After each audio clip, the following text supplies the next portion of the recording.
So came back, finished college, and in the midst of college, that's where I met my now wife. Right. And I actually met her through my sister. I didn't meet her at college, but in the midst of college. And that's when actually things started to turn differently. Like where I was, because I was kind of on a pathway to go to Atlanta to work on set of like The Walking Dead. And okay. Like, ooh, that would have been cool. Yeah. I met the director of photography, who came to Missouri State, and was basically queued up to, start pursuing that relationship as maybe a PA on set for a while, and then just, try my hand in Atlanta. For sure. But during which is a big production hub. Oh, extremely. Right? It's massive, yeah. Extremely. It is, you've got Los Angeles and you got Atlanta. Those are the two places, especially at the time, that were like production hubs. Right. Places, and Atlanta was really, really up on the rise because of the tax incentives. For sure. I was kind of going that direction for being a part of productions, but I was single at the time. I was with no pursuit of family until I met my now wife, and then I was like, no, I think that this life of being in production is also extremely taxing, and it also requires a lot from you. And I had been on a few sets at that point, and I realized, I'm like, you are working 6 days a week, 12-hour days, and you barely get any social life, and the people that if you want to get ahead in this life, is like, as I was going through production, doing my own things and directing and being on set, and I loved it. I absolutely loved being on set. It was exactly where I wanted to be. But what I realized is that you gave up so much of your own life to be in that circle, and your social circle was that absolutely as well. Yeah. And so it's like you really didn't have any time outside of that for anything else. So like if I was going to marry somebody, it better be in the industry because they get it. So, but my wife was not in the industry. She is completely outside of it, and she, thank God, because she taught me life balance. Absolutely. And it's dangerous to be married to an industry. Yeah.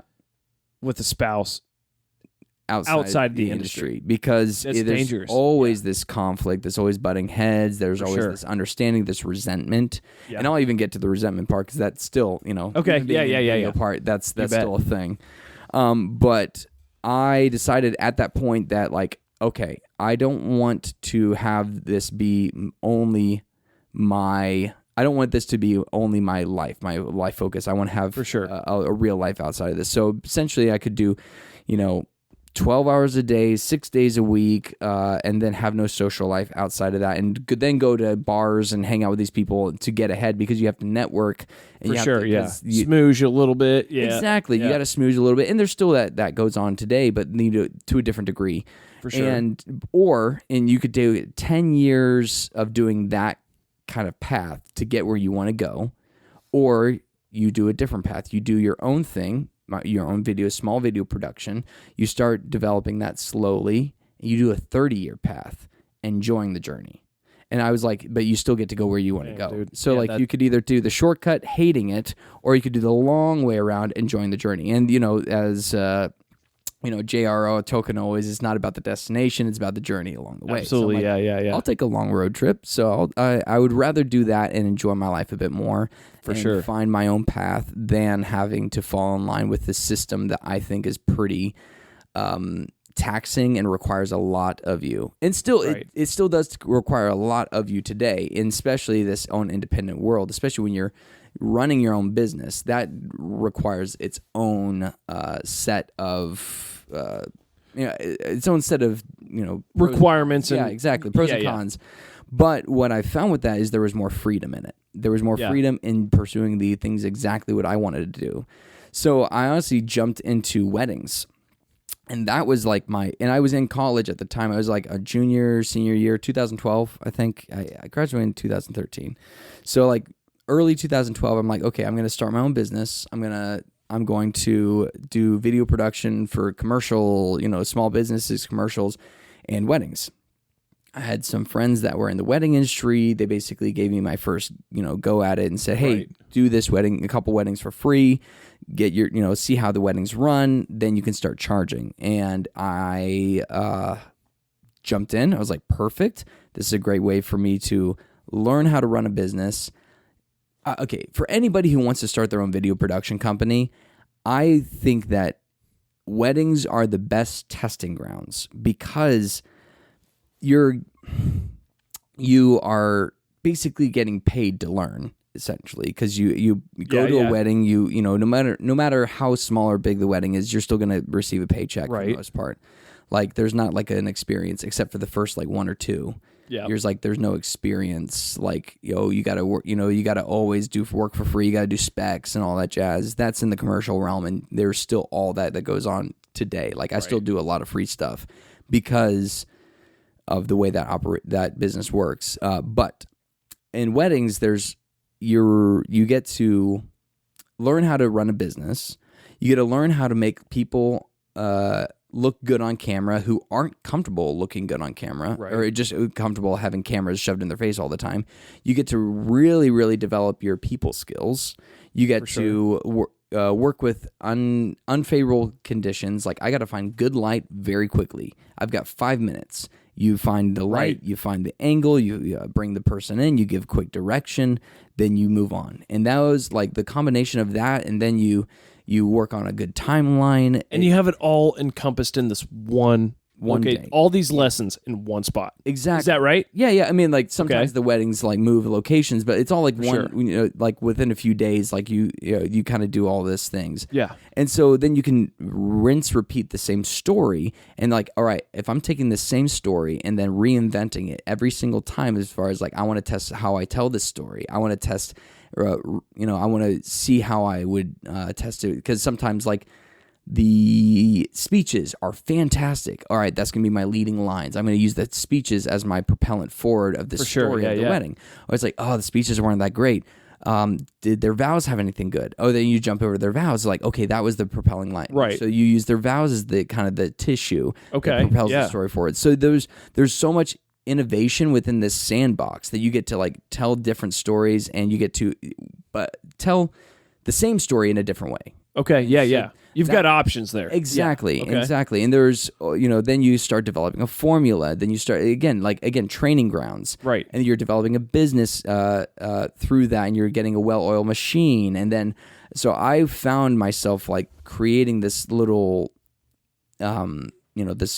this machine that was well oiled, that was going up and up and up on the quality. Every single one kind of upped itself for sure. The way that you're challenging your own capabilities. You're also learning how to grow and bring on other people who's like, here's how you shoot like me. For sure. Here's how you emulate my personality. Then you start like dress codes, and it's like, if you're going to be on my set, on my wedding or something like that. For sure, yeah. You get to start dictating like, here's how you dress on these shows or these weddings. And then you start, it's the puzzle pieces that all, reflect how you are as a business. And you have to be charismatic. You got to be a character. You have to blend. You have to add to the day, not detract. You have to make people feel comfortable on camera. You got to work with different personalities. And you got to manage egos a little bit, because there are definitely some egos within the wedding industry. You got to maneuver. So I thought it was the best training grounds for me to run a business and also just do what I love, And then at a certain point, I was like, okay. And I was also, dabbling in the commercial side as well. And I was like, okay, I'll still do the commercials on occasionally, but weddings are really my bread and butter. Yeah. So around 2016, that was like my biggest year for weddings. I think I had done 20 weddings. I had some of my highest paying weddings in there. I was like, this is great. This is good. And then I hit a spot in 2016. At the end of 2016, I was like, I want to be done with weddings. Right. And it's like, why would you do that? Because you're going up. Well, it's really this kind of, there was one project that I kind of came across that was a commercial project that really made me like, okay, this is really what I want to do. Yeah. And it was also at a pivotal point of like, I could either dive really hard into the weddings and then invest in all this gear and all these different types of social circles and these events and these conventions that are going to be in that wedding space. And make the money, but wonder, what if? Yeah, you make good money, and but you'd also be telling the same stories. The weddings are the same stories, just reinvented. Right, yeah. With a different setting, a different backdrop, and it's formulaic, and you can make that into a really, really successful business. And Absolutely, there are people that have done that very successfully too. I mean, like career-wise, I have a lot of friends in the wedding industry that are extremely talented in this. or you could go the commercial realm, and the commercial realm is a lot more, I guess, what am I trying to say? It's not as stable, because there are big jobs and there's big times in between. Where For sure, Whereas like wedding seasons have like, summer, from like basically May into August or September. Right. Well, actually, May into October, really. For sure. Is wedding season. And Arby's might run a commercial in March, and then Chick-fil-A might be like, yo, December. Like, yeah. That's when there's no commercial season. Yeah, I mean, there's like, everyone's got a different season with how like commercials run, and but they're all on different schedules. They don't run the same schedule, and so therefore, no marketing season. Yeah, there's quarters, right? Yeah, quarter 1, quarter 2, and also with weddings, what you were creating for a bride and a groom were basically these memory capsules, and the video content you were producing had way more sentimental value. So you're handing over a movie of their, the first chapter of their love story. For sure. Maybe something that is about to provoke tears. Exactly. And most of the time it did. And it was amazing to be able to have that emotional reaction to something that you created for somebody. For sure. And so you were really losing that with commercial, because commercial people, at the end of the day, when you're creating a commercial for a client, they're not looking for tears. They're not looking, honestly, they like to have a good quality, but at the end of the day, they want it to make sure that it's going to have an ROI. Yep. It's like, I want to make sure that I get a return. I want to make sure this makes money. So if it's amazing quality but doesn't make money, they're not going to call you back. Absolutely. So that was the biggest shift in my mind. It's like, okay, even if it's the best one you've ever done. Exactly. And to them it sucks because they didn't get paid on it, but you're like, you don't understand. Yeah. Sick. Well, what was cool about that, though, is that I had to learn how to be better about finding the balance of keeping good quality, but also telling a story that was going to get, a good call to action, which is going to get results for the client. Right. That way you could rinse, repeat, and be able to do more projects with them. Okay, so that way you have a return client. So it's an important lesson. Yeah, exactly. With weddings, it was only one client, For sure, yeah. One and done kind of deal. You'd hope that they're not a return client kind of deal. Yeah. It's like if they're a return client, I'm like, dang, that was unfortunate. Yeah, you're like, did I ruin it? Yeah. Was it just me? Was it me? No, I think that with that, it was exciting to know that there was more opportunity to continue fostering a relationship with the client. And then being able to build and continue to grow their business. Yeah. And then be able to learn more about yourself and how you can produce results for them, and then get better with that client and to continue to like learn more about the business and learn more about them as a person, how to talk to them. So you're just always connecting with that same person. So there was more opportunity for a long-term relationships with clients. And I also thought, I'm like, in my 60s, do I want to be filming weddings?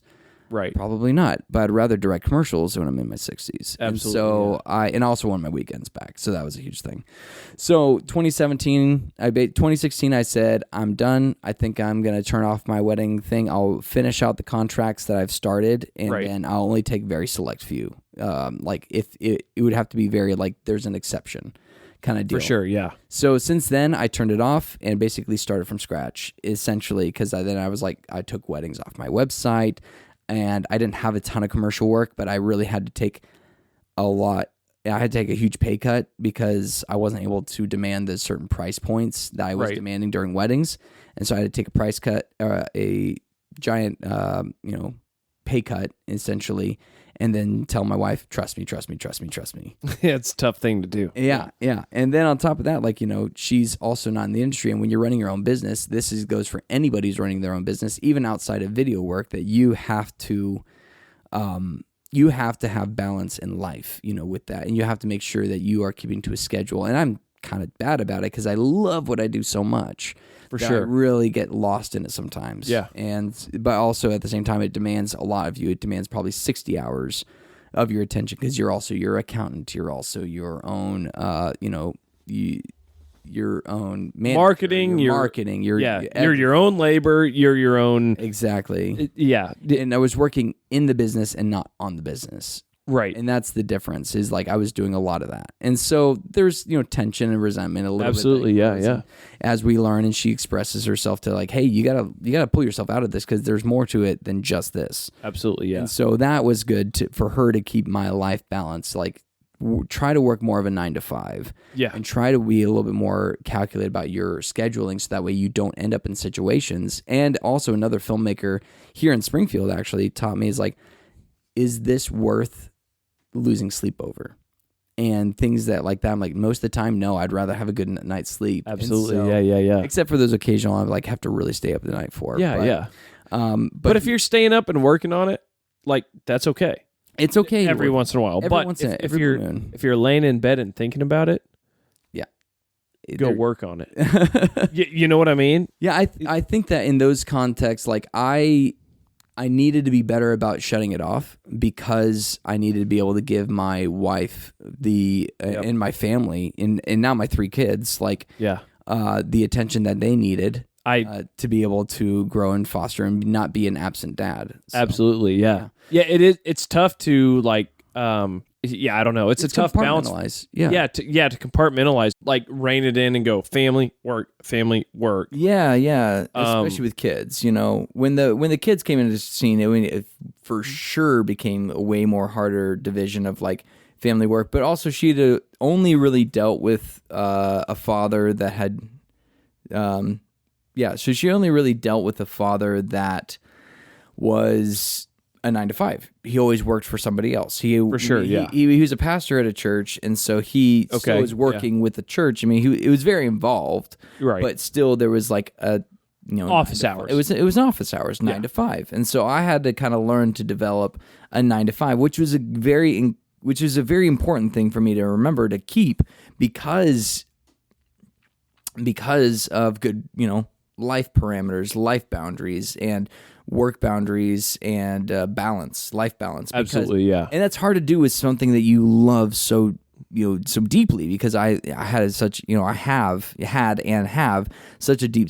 desire for storytelling and commercial filmmaking and just the content and the ability to shoot cool videos, and I just love it so much and I get off on it, and so it's like hard to be able to put that down. Right. But then, I also love my family life. And so I also remember like that's really a big pillar is to remember to have those balances. And so to kind of self-impose a 9 to 5 had to be a thing. For sure. And I think it's like, it sucks that it takes this, but it takes children for us to realize how important our time with our spouse and our family is. Yeah. And I look back, like I had 6 years with my wife before we got married. 6 years, okay. 6 years before you guys got married. No, I'm sorry. 6 years. 6 years before we had children. Okay, so hang on. You and your wife got together when you were 15? 15. Holy moly! And then how many years of dating before you guys got married? 5. 5 years of dating before you got married. Yep. You got married, had 6 more years of marriage. Yes. And then you had kids. Yes. And how old are your kids? Our kids are 5. 5. And 2.5. 5 and 2.5. Fantastic. And we are both 32. Yeah. So, but the thing was the only thing, so when I talked to you earlier, whenever I say like, dude, I'm jealous that like you knew what you wanted to do. The only thing I knew that I wanted to do was have a wife and have a family, right? And then like I found my wife, right? Like when I was 15, I did, and I'm blessed and I'm thankful. What a freaking blessing that is! Oh, it's incredible, and I'm so thankful. But then like we go through it, and I'm thinking like, well, I'm gonna have kids, or I want to start a family early. Yeah. And then, we go through like some health problems and things like that, and, go through 5.5, I guess, years of not having kids. And then we have kids, but hindsight, like, we went through this whole process, and finally then we get pregnant, and then we have our oldest daughter. And I realized that, oh my gosh, like, his timing is higher than mine. Yeah. Like it's so much better because I wasn't ready, dude. Yeah. No, like who is? You're never ready. No. Like what makes you ready is doing it. Yeah, exactly. So legit. Absolutely. Yeah. And so it like the lessons that come like piling in upon that experience. Yeah. They're incredible. So that was our experience. We were married for a long time, but in hindsight, I thank God because we had an incredible time together, and we got to I think it was important for us to get to know like who each of us were as an adult. Because we knew each other as kids. Yeah. But what's great about early marriage, though, is that you guys get to develop that together, and you get to help form each other. And I think that's a difference in today's society. Is that I know we're kind of going off topic here, but like I love early marriages because and the people that stick with it, even with people who are like, we're very different people. I'm like, well, that helps us inform each other and respect each other's perspectives because then you get to grow together and then help like influence each other in a good way. Yep. I mean, there are obviously those situations where there are bad influences and all that jazz, but if you get married later, you're way more established and independent, and you're trying to find somebody who will basically tolerate who you are already. Yep. And then there's less ground that you're willing to give when you get older. That's a great point, dude. And it's like because you've tread so much ground already. So sure. If you've already walked so much of your own journey. And then if you get married in your, mid to late 30s or even 40s, and then there's like, okay, well, I'm on this journey, you're on this journey. Are these paths anywhere going to align? And that's why a lot of times you have to work way harder further on in your marriage. Whereas if you start, you're both in your infancy, you get to walk that journey together, even though it's separate paths, it's still parallel. That's a great point because like I know a lot of people that like get into a relationship when they're 40 and they're like, this is who I am.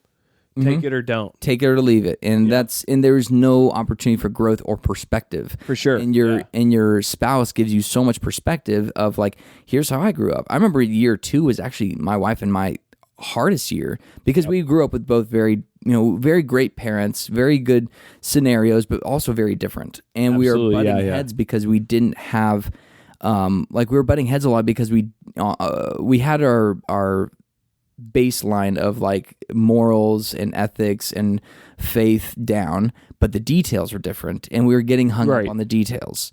And the day-to-day details. The day-to-day details, or even like, behaviors and goals. Exactly. Are yeah. miles apart. Exactly. Yeah. And so even then, like, and we both had great childhoods, and so we were like, well, I'm going to pull from my childhood and what my parents did, and you're going to pull from your childhood and what your parents did, and it's just we had to really come to a space where it's like, this is a clean slate. We are still two different people. We are walking an original path. We're not living our parents' marriage. We're not living your parents' marriage. Not living my parents' marriage and not living your parents' marriage. We have to create our own cocktail. Absolutely, yeah. And so that is essentially what we had to. Those were the two biggest things: is to realize that we need to have a clean slate and be able to, not bring our own history into this. Yep. Learn from it, but not see that as gospel. For sure. And then also to have our expectations not held so closely in a tight fist. We had like open hand. Yeah. We had to live with an open hand in our marriage so that we would let our own expectations go and welcome new opportunities and perspectives to be able to then like, okay, I'm willing to learn. And you have to go, like, we have similar morals, right? Yeah. But the daily activities, it's the details. From you to me, I've struggled with it. I think we all have. My wife has. Yeah. And I think we have worked over the years at coming together and going, all right, this is what went on day to day for us. Yeah. Even though we both have the same morals, we have the same moral compass. Yeah. We believe that marriage is the same on both sides of us.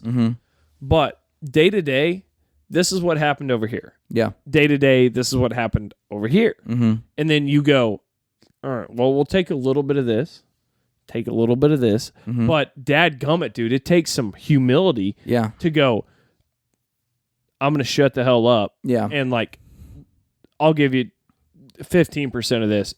85% of you is like what we should have here. Well, you think about it, it gives new meaning to that yin yang symbol, whereas like you guys are two shades of the same shape. Yeah. And they're different shades. You guys a little bit of her and you, and a little bit of you and her. For sure. As far as like, and that's not meant to be sexual.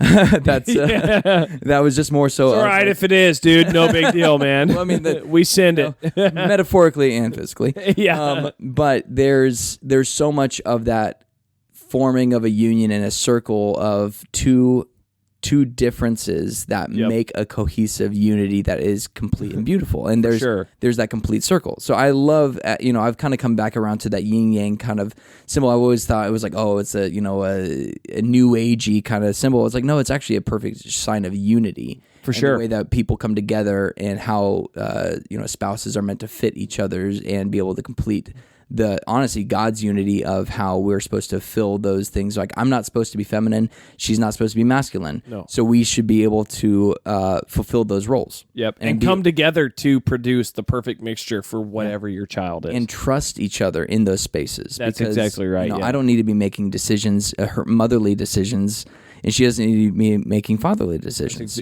We come together to inform each other and give perspective, but we don't make those decisions because we trust each other to make those decisions for our children and for our family. For sure, man. Last thing I'll say before we jump on is, dude, epoxy. You ever epoxied anything? I've seen it, and I saw it a lot during 2020 when people were epoxying everything. And I was like, can we stop with the epoxy? Right. But it's two-part. Yeah. You got like this clear serum, mm-hmm. and then you've got this like cloudy serum, mm-hmm. right? And then neither of them do anything separate mm-hmm. from the other. Mm-hmm. If you try and stick something with this one, mm-hmm. dude, you're an idiot. It's not going to work. You try to stick something with this one, it's not going to work. Yeah. You're an idiot. Mm-hmm. Mix the two together, dude. Yeah. This piece will never. You put a little bit on the bottom of this and stick it to where it's supposed to be. Mm-hmm. It'll never come apart. All right. It is never going to come apart. It's the super Gorilla Glue.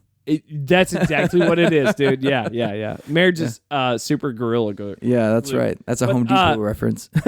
Dude, I love Home Depot, man. Yeah. Hell yeah. So, all right. We talked back about, into it, yeah.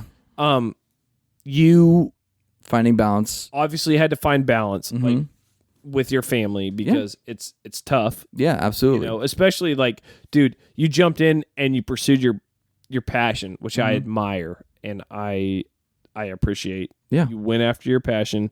And then it's tough not to worship your passion mm-hmm. over the people around you. Yeah, right? yeah. And you conquered that. Mm. I would love to hear, about some of the amazing things that you've had some badass experience. Well, okay, so most recently, like I'm assuming that you're referencing like the Porsche adventures and some of the places that I've gone to with the car stuff. Because that's kind of what I've been known for as of late. I mean, like, yeah, I got to travel. I got to do some commercial work, but mainly it was local stuff. And really the past like few years has been taking me a little bit more, sporadic. For sure. So I don't want to disregard your the battle that you fought and won mm-hmm. with prioritizing and I wouldn't say one, but fighting. That you're fighting, yeah. Okay. Always learning, yeah. Always fighting, always learning. Okay, yeah. I don't want to ignore that. Yeah, for sure. But I want to learn. I want to hear about, dude. I want to hear about some of your best experiences. Okay, right? You've done incredible things. See. I've seen pictures of you, dude, standing in water with taking video. I want to, and I don't want to blow past your video or your family experience. No, you're fine. No, you're good. So if you could, let us know how that culminated and where you're what you're doing now, and then I would love to hear about Dude, you've done some pretty cool stuff. Well, so the most recent stuff. So like, I've been doing filmmaking for a long time. So about the past 12 years now. But developing myself as a director and a DP, growing a small production business. I was always about larger than life visuals that felt intimate at the same time. Okay. So those were my big key elements: is making something that was a human experience, but also bringing on a larger than life stage. And so visuals are very important, but also keeping story at the center. Like basically the center post.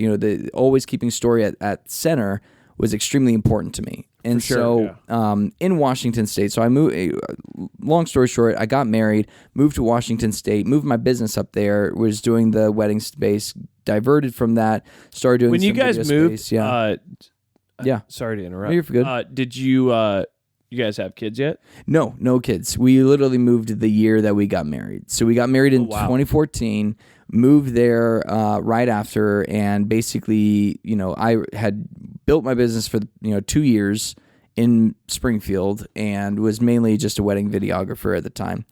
And so then I moved to Washington State with my wife because we both decided that we wanted that together. What took you there? She lives there. She was from there, so her family, her family was like north of Seattle, like 5 minutes south of the border of Canada, in a little farm town called Linden. Little farm Dutch town, very Dutch. That's cool. Very Linden, very clean and proper. Is very, very cute. That's awesome. Very idyllic. Everyone's lawns were immaculate. Dude, that sounds freaking awesome. I want to see that so bad. Oh yeah, the windmills, great downtown strip. Dude. It was great. It was it's in Washington. In Washington State, yeah. It was about 5 minutes south of the border of Canada. Wow. And so we lived up there, for 9 years until recently we moved to Tennessee. But before we get there, like I basically my family. I would never been apart from my family besides that 1 year in New Zealand. And so it was kind of like, all right, I'm going to integrate myself into this new space, into Washington, new foundation, and, new network. And I had a great backdrop. I was at the foot of Mount Baker, and Mount Baker is known for its snowboarding and skiing, and just, it's an incredible, the North Cascades are incredibly visual.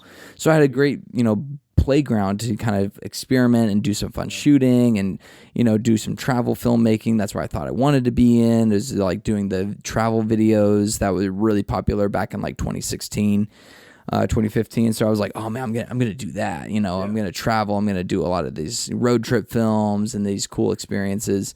And from there, like I developed a good network of people that I really, really relied upon